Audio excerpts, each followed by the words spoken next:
A culture war is brewing over Bud Light, dividing beer drinkers as much as the country is itself. Unlike anything I'd ever seen. I don't give a if you drink Bud Light, Miller Lite, Coors Light, it doesn't matter. If you don't like what somebody's selling, just don't go there.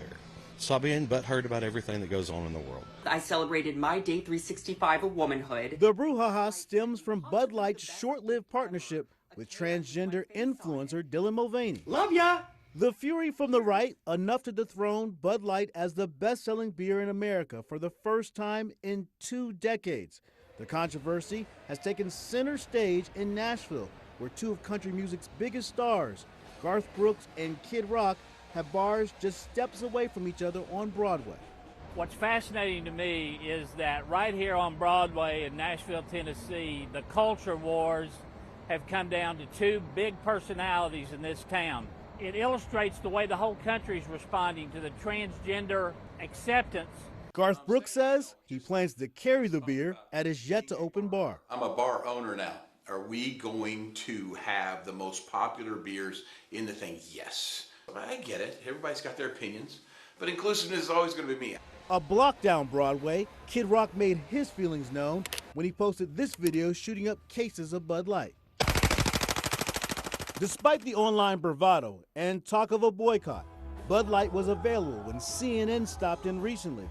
It is not clear if the ban had been lifted or if there ever had been one to begin with. Nashville marketing executive Bill Fletcher says the whole country seems to be engaging in the same heated conversation. With Kid Rock, you have this dark, angry, finger-pointing, shooting a gun at a Bud Light can.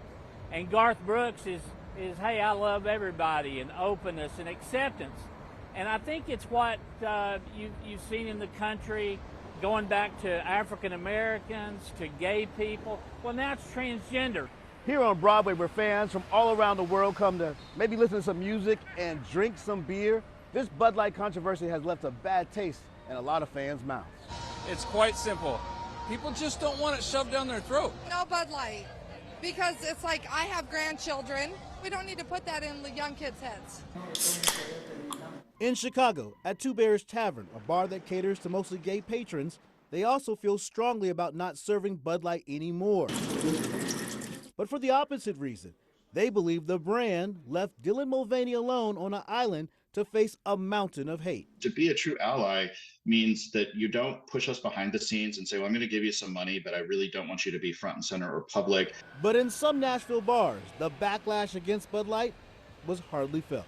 We had one guy who said, I refuse to drink that anymore. One guy. And everybody else in the bar kind of rolled their eyes at him. And there were plenty of bar hoppers on Broadway who were simply ready to move on. Let's move on and hell, let's party. We're in Nashville, damn it. Are you not bothered at all by this Bud Light controversy? You're like, ah? No, not at all. I don't give a what they do.